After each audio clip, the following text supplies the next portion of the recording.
BC study circles ఆధ్వర్యంలో December 14వ తేదీ నుంచి ఉచిత ఐఏఎస్ కోచింగ్ ప్రారంభమవుతున్నారు మంత్రి సవిత.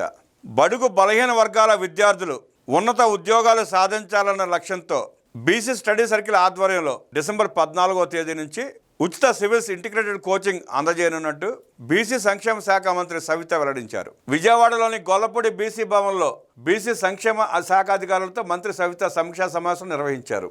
ఉచిత సివిల్ సర్వీసెస్ ఇంటిగ్రేటెడ్ కోచింగ్ కోసం తీసుకున్న చర్యల గురించి అడిగి తెలుసుకున్నారు. అనంతరం ఆమె మాట్లాడుతూ బీసీ బిడ్డలను ఉన్నత స్థానాల్లో నిలవాలన్నదే సీఎం చంద్రబాబు లక్ష్యమన్నారు. కూటమి ప్రభుత్వం ఏర్పడిన తర్వాత బీసీ స్టడీ సర్కిల్ ఆధ్వర్యంలో 2వ విడత సివిల్ సర్వీసెస్ కోచింగ్ ప్రారంభిస్తున్నట్టు తెలిపారు.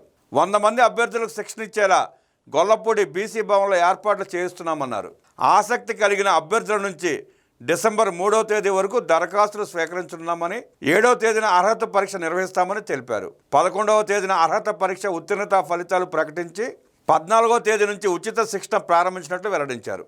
అర్హత పరీక్షల్లో ఉత్తీర్ణులైన అభ్యర్థులు 12వ తేదీన గొల్లపూడిలోని బీసీ భవన్లో రిపోర్ట్ చేయాలని తెలిపారు. తెలుపు రంగు రేషన్ కార్డు కలిగిన బీసీ అభ్యర్థులు ఉచిత సివిల్ శిక్షణకు అర్హులన్నారు. గతేడాది ఉచిత శిక్షణ పొందిన వారు మరోసారి దరఖాస్తు చేసుకోవచ్చని తెలిపారు.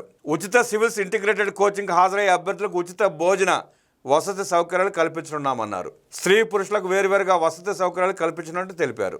బీసీ స్టడీ సర్కిల్ ద్వారా అందించే ఉచిత సివిల్ సర్వీసెస్ ఇంటిగ్రేటెడ్ శిక్షణకు బీసీ అభ్యర్థులతో పాటు ఎస్సీ ఎస్టీ అభ్యర్థులకు అవకాశం ఇస్తున్నట్లు మంత్రి సవిత వెల్లడించారు. 100 సీట్లలో బీసీలకు 66 సీట్లు, ఎస్సీలకు 20, ఎస్టీలకు 14 సీట్లు కేటాయిస్తున్నామన్నారు. మహిళలకు 34% రిజర్వేషన్ అమలు చేయనున్నట్టు తెలిపారు. ఈ సమావేశంలో రాష్ట్ర బీసీ సంక్షేమ శాఖ కార్యదర్శి సత్యనారాయణ తదితరులు పాల్గొన్నారు.